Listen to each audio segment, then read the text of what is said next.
24 ફરી એક વખત સ્વાગત છે। હું છું જગદીશ। નમસ્કાર, હું છું વિધિ।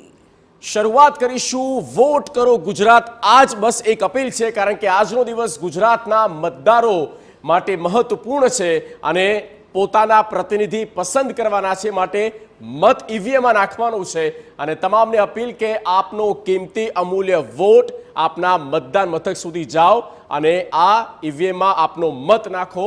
સૌથી પહેલા અત્યારના સમાચારની વાત કરવામાં આવે તો મહત્વપૂર્ણ સમાચાર એક સામે આવી રહ્યા છે, તેની પર નજર કરી લઈએ। સ્ક્રીન પર છે। સેક્ટર 19 સુવિધા કચેરી મતદાન કેન્દ્ર પર વિવાદ થયો છે।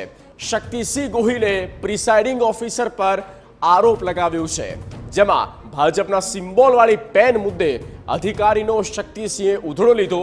પેન પર પ્રતીક હતું, સિમ્બોલ હતો બીજેપીનો। મત કેન્દ્રમાં અધિકારી ભાજપના સિમ્બોલવાળી પેન લઈને આવતા શક્તિસિંહ ગોહિલે મામલો બહાર લાવ્યા છે। શક્તિસિંહ ગોહિલ કે જેમણે આરોપ પણ લગાવ્યો છે કે રાજ્યનું ચૂંટણી પંચ તટસ્થ રીતે કામગીરી કરે તે જરૂરી છે, આવશ્યક છે અને મતદાન મથકમાં, મતદાન બૂથમાં અધિકારીઓ ધ્યાન રાખવાની જરૂર છે। હું ચૂંટણી કમિશનને કહીશ કે આપ આંખ બંધ ના કરો। આપ એક સંવૈધાનિક સંસ્થા છો। દુનિયાભરના લોકો આપણી લોકશાહીને હંમેશા વખાણતા રહ્યા છે। આપણી લોકશાહી તંદુરસ્ત લોકશાહી રહી છે।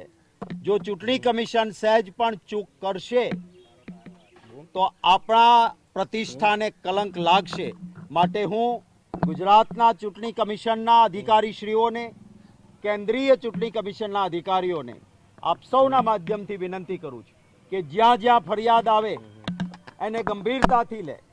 ઈસીઆઈનું ટ્વિટર હેન્ડલ છે, મતદાતા પોતે ફરિયાદ કરે અને છતાં કોઈ સંજ્ઞાન ન લેવાય